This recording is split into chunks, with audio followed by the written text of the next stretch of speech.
एक बहुत पुरानी कहावत है कि होनहार बिरवान के होत चीकने पात। यानी कि जो वृक्ष, जो पौधा खूब तरक्की करेगा, खूब फलेगा फूलेगा, तो उसके बचपन से ही उसके पत्ते चिकने होते हैं। कहावत बन गई कि होनहार बिरवान के होत चीकने पात। देखिए, जो बच्चे, आपने देखा होगा कि कुछ बच्चों से शिक्षक पहले ही कह देते कि तुम जीवन में खूब तरक्की करोगे।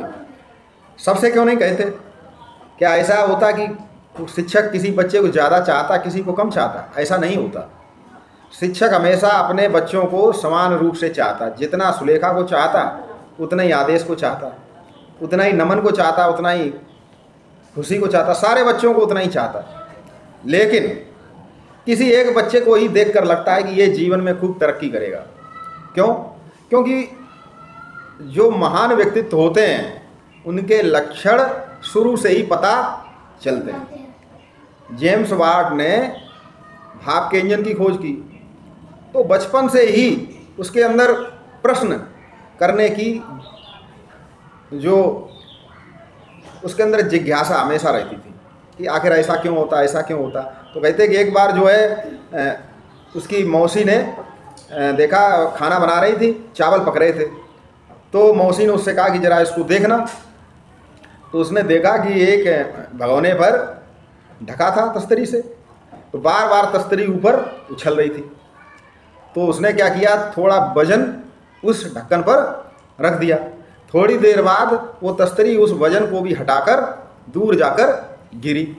तो उसने सोचा कि भाप में बहुत शक्ति होती है, और यहीं से उसके मन में इंजन बनाने की प्रेरणा जागी। इसी तरह स्वामी विवेकानंद, APJ अब्दुल कलाम, जितने भी महान व्यक्तित्व हुए, बचपन से ही उनके ऐसे काम थे, ऐसी बातें थीं जिन्हें देखकर लगता था कि ये बच्चा बड़ा होकर बड़ा काम करेगा, खूब नाम कमाएगा। इसी तरह हमारे देश में एक होनहार व्यक्ति हुए जिनका नाम था भरत, और कहते हैं कि उन्हीं भरत के नाम पर हमारे देश का नाम भारत पड़ा। वीर होते हैं, ज्ञानी होते, गुणी व्यक्ति होते, उनकी झलक उनके बचपन में ही दिखाई देने लगती है। हमारे देश में अनेक महापुरुष हुए जिन्होंने अपने बचपन में ही ऐसे कार्य किए जिन्हें देखकर उनके महान होने का आभास होने लगता है। ऐसे ही एक वीर, प्रतापी और साहसी बालक थे भरत। भरत हस्तिनापुर के राजा दुष्यंत के पुत्र थे। हस्तिनापुर समझते हैं, जिसे आज हम लोग दिल्ली के नाम से जानते हैं। तो वहाँ के जो राजा थे उनके एक पुत्र थे, राजा दुष्यंत। कहानी ये है कि राजा दुष्यंत एक बार शिकार खेलते हुए कण्व ऋषि के आश्रम में पहुँचे। वहाँ शकुंतला के साथ आश्रम में ही गंधर्व विवाह किया। आश्रम में ऋषि कण्व के ना होने के कारण राजा दुष्यंत शकुंतला को अपने साथ नहीं ले गए। उन्होंने शकुंतला को एक अंगूठी दी जो उनके विवाह की निशानी थी। एक दिन शकुंतला अपने सहेलियों के साथ बैठी दुष्यंत के बारे में सोच रही थी कि उसी समय दुर्वासा ऋषि आश्रम में आए। दुर्वासा ऋषि को जानते हो? वो ऐसे ऋषि थे कि जरा सी बात पे लोगों को श्राप दे देते थे, जरा सा क्रोधित हुए श्राप देते थे। शकुंतला दुष्यंत की याद में इतनी अधिक खोई हुई थी कि उन्होंने दुर्वासा ऋषि के आने का पता ही नहीं चला। शकुंतला ने उनका आदर सत्कार नहीं किया, जिससे क्रोधित होकर दुर्वासा ऋषि ने शकुंतला को श्राप दे दिया, जिसकी याद में खोए रहने के कारण तूने मेरा सम्मान नहीं किया, वह तुझको भूल जाएगा। अब राजा दुष्यंत चले गए और श्राप के कारण वो शकुंतला को भूल गए। एक दिन मैंने दुर्वासा ऋषि की कहानी सुनाई थी कि जब पांडवों को अज्ञातवास मिला, 12 वर्ष का वनवास मिला, तो एक बार दुर्वासा ऋषि दुर्योधन के यहाँ गए। तो दुर्योधन ने उनकी खूब खातिर की, खूब अच्छा खिलाया पिलाया। तो दुर्योधन ने कहा कि हमारे भाई लोग भी रहते हैं इधर आसपास के ही जंगल में, उनके यहाँ भी जरूर जाइए। अब दुर्योधन के पास तो बहुत अच्छा खासा व्यवस्था थी, बहुत अच्छा खासा खिलाया, और वो जानता था कि पांडवों के पास ऐसी व्यवस्था है नहीं, तो वो जो है इतना अच्छा खिलाए नहीं, तो हो सकता दुर्वासा ऋषि उनको श्राप दे दें। और जब दुर्वासा ऋषि जंगल में गए तो उन्होंने युधिष्ठिर से कहा कि मैं आज तुम्हारे यहाँ भोजन करूँगा, तुम्हारे भाई ने भी कहा था।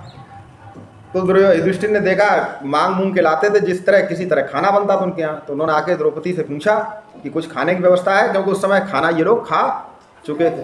तो द्रौपदी ने देखा कि पतीले में सिर्फ एक चावल बचा। अब युधिष्ठिर ये सभी चिंतित हो गए कि कहीं दुर्वासा ऋषि आएंगे, अगर हम उनको भोजन नहीं खिलाएं तो उनको श्राप दे देंगे। तो द्रौपदी ने भगवान श्री कृष्ण को याद किया कि ऐसी विकट परिस्थिति में हमारी मदद हो। तो वैसे ही भगवान श्री कृष्ण आ गए और उन्होंने कहा द्रौपदी से कुछ खाने पीने को रखा। तो द्रौपदी ने कहा कि एक चावल का दाना बचा बस। तो भगवान श्री कृष्ण ने वही चावल का दाना खा लिया। और जैसे ही भगवान श्री कृष्ण ने वो चावल का दाना खाया, वैसे ही जितने ऋषि गंगा स्नान कर रहे थे, वहाँ जो भी नदी थी, तो जैसे ही स्नान कर रहे थे निकले, बोले अब तो पेट भर गया और अब खाने की इच्छा नहीं, और वो वहाँ से चले गए। तो दुर्वासा ऋषि से लोग इतना घबराते थे, उन्होंने श्राप दे दिया कि हे मूर्ख बालिका, जिसकी याद में तू खोई हुई है और तूने मुझे मेरा सत्कार नहीं किया, जा वो ही तुझे भूल जाएगा। शकुंतला की सखियों ने क्रोधित ऋषि से अनजाने में उससे हुए अपराध को क्षमा करने के लिए निवेदन किया। तो ऋषि ने कहा मेरे शाप का प्रभाव समाप्त तो नहीं हो सकता, किंतु दुष्यंत द्वारा दी गई अंगूठी को दिखाने से उन्हें अपने विवाह का स्मरण हो जाएगा। कर्ण ऋषि जब आश्रम आए तो उन्हें शकुंतला के गंधर्व विवाह का समाचार मिला। उन्होंने एक ग्रस्त की भांति अपनी पुत्री को पति के पास जाने के लिए विदा किया। शकुंतला के पास से राजा द्वारा दी गई अंगूठी खो गई थी। शाप के प्रभाव से राजा दुष्यंत अपने विवाह की घटना भूल चुके थे। वे शकुंतला को पहचान नहीं सके। निराश शकुंतला को उनकी माँ मेनका ने कश्यप ऋषि के आश्रम में रखा। उस समय वह गर्भवती थी। उसी आश्रम में दुष्यंत के पुत्र भरत का जन्म हुआ और भरत बचपन से ही वीर और साहसी थे। वह वन के हिंसक पशुओं के साथ खेलते और सिंह के बच्चों को पकड़कर उनके दांत गिनते। तो देखिए, जहाँ हम रहेंगे, जैसे हमारी सोबत होगी तो वो हमारे सब अपने हो जाते हैं। जंगल में जो लोग रहते हैं, जितना हम लोग सांप बिच्छू जहरीले जीव जंतुओं से डरते, उतना जंगल के रहने वाले नहीं डरते। क्यों लड़की में आपने देखा कि वो लड़की जो है किस तरह सांप की पूंछ पकड़कर उसे खींच कर ले जा रही थी। तो कहने का अर्थ है कि वो शेर के साथ खेलते थे। उनके इन निर्भीक कार्यों से आश्रमवासी उन्हें सर्वदमन कहकर पुकारते थे। सर्वदमन, जो सबका दमन कर दे, सबको हरा दे, उसको सर्वदमन कहते हैं। समय का चक्र ऐसा चला कि राजा को वह अंगूठी मिल गई।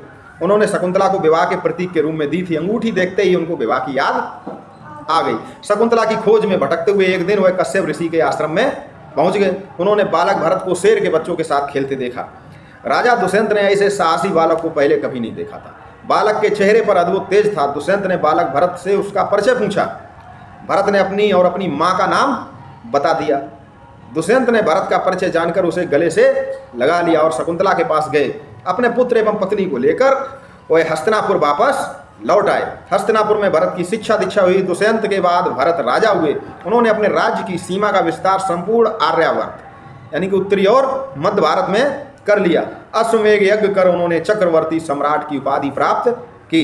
चक्रवर्ती सम्राट भरत ने राज्य में सुदृढ़ न्याय व्यवस्था और सामाजिक एकता स्थापित की। उन्होंने सुविधा के लिए अपने शासन को विभिन्न विभागों में बांटकर प्रशासन में नियंत्रण स्थापित किया। भारत की शासन प्रणाली से उनकी कीर्ति सारे संसार में फैल गई। तो राजा भरत थे, एक महान यशस्वी राजा हुए और उन्हीं के नाम पर हमारे देश का नाम भारत पड़ा। तो देखिए, हमारा जो भारत देश है वो कहा गया है कि देवों की भूमि रही है। जैसे हमारे घर में, हमारा घर बहुत बड़ा होता है, लेकिन भगवान कहाँ रहते हैं? हमारे घर के जो मंदिर में। जब हम पूजा करते हैं तो कहाँ जाते हैं? जैसे खाना बनाने हम किचन में जाते हैं, फ्रेश होना तो हम बाथरूम में जाते हैं, और जब हमें भगवान की पूजा करनी होती तो कहाँ जाते हैं? मंदिर में। पूरे घर में तो नहीं भगवान की पूजा करते। इसी तरह इस पूरे विश्व में, पूरी पृथ्वी पर देश तो बहुत है, लेकिन सभी देवी देवताओं ने कहाँ पर जन्म लिया? भारत में। कारण क्या है कि भारत की जो भूमि है वो प्राकृतिक रूप से समृद्ध है। सभी प्रकार की जलवायु यहाँ पाई जाती है। सभी देवी देवताओं ने, हमारे देश में एक से एक यशस्वी राजा हुए जिनकी कीर्ति सारे संसार में फैली। तो हम लोग बड़े भाग्यशाली हैं कि हमारे जो पूर्वज, जिनके हम वंशज हैं, वो बहुत महान लोग हुए। और कोशिश करें, देखिए कोशिश करने से सब कुछ होता है। अगर हम कोशिश करेंगे तो उनका कुछ न कुछ अंश, उनकी कुछ न कुछ शिक्षाएं, उनका कुछ न कुछ प्रताप हमारे अंदर आ जाएगा और हम भी अपने जीवन में आगे बढ़ेंगे। ठीक है।